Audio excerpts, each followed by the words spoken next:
ఈ సెషన్లో మనం ఒక కొత్త బ్రష్ని ఏ విధంగా క్రియేట్ చేయాలి అనేది చూస్తాం. బ్రష్ని మీరు ఆల్రెడీ ఉన్న ఇమేజ్ని యూజ్ చేసి కూడా క్రియేట్ చేయొచ్చు.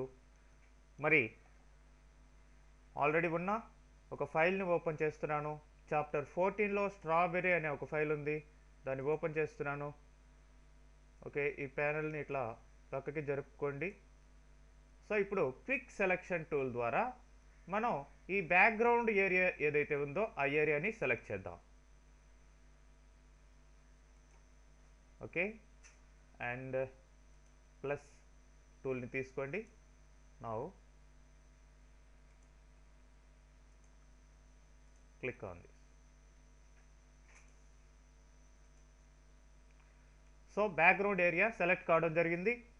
అయితే మనకి యాక్చువల్గా సెలెక్ట్ కావాల్సింది ఈ స్ట్రాబెర్రీ కాబట్టి మీరు సెలెక్ట్లోకి వెళ్ళి ఇన్వర్స్ అని సెలెక్ట్ చేయండి. సో ఎగ్జాక్ట్గా మనకు కావాల్సిన స్ట్రాబెర్రీ అనేది సెలెక్ట్ కావడం జరిగింది. నౌ ఎడిట్లోకి వెళ్ళండి. ఎడిట్లోకి వెళ్ళిన తర్వాత డిఫైన్ బ్రష్ ప్రీసెట్ అని ఉంది, దాన్ని క్లిక్ చేయండి. సో ఇక్కడ నేమ్ రావడం జరిగింది. నేమ్ మీరు ఇష్టం వచ్చిన బ్రష్ ఇవ్వచ్చు, నేను అట్లానే ఉంచేస్తున్నాను. ఓకే, సో ఇప్పుడు మన ఓల్డ్ ఫైల్లోకి వెళ్దాం. ఇక్కడ విండోలోకి వెళ్తే మన పెయింట్ 1 అనే ఫైల్ ఉంది. ఇక్కడ స్ట్రాబెర్రీ బ్రష్ని యూజ్ చేసి మీరు ఎట్లా డ్రా చేయొచ్చో చూస్తాం. మరి బ్రష్ టూల్ని సెలెక్ట్ చేయండి.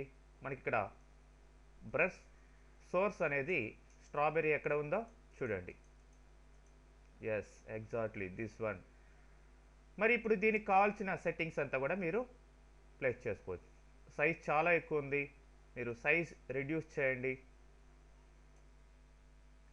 సో క్లిక్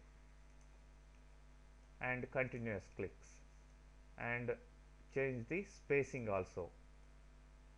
మరి మీకు కావాల్సింటే ఫోర్గ్రౌండ్ కలర్ కూడా షిఫ్ట్ చేసుకోండి. Foreground to background, background to foreground. Now red is the colour. ఇప్పుడు క్లిక్ చేయండి. రెడ్ కలర్లో మనకి స్ట్రాబెర్రీ రావడం జరుగుతుంది. సో మామూలు బ్రష్ లాగానే ఈ కొత్తగా క్రియేట్ చేయబడ్డ బ్రష్ కూడా అన్ని ఆప్షన్స్ని ఫాలో అవుతుంది. ఓకే, ఈ విధంగా మీరు మీ సొంతంగా బ్రషెస్ని క్రియేట్ చేసుకునే అవకాశం ఉంది. నెక్స్ట్ సెషన్లో మనం మిగతా ఆప్షన్స్ చూస్తాం.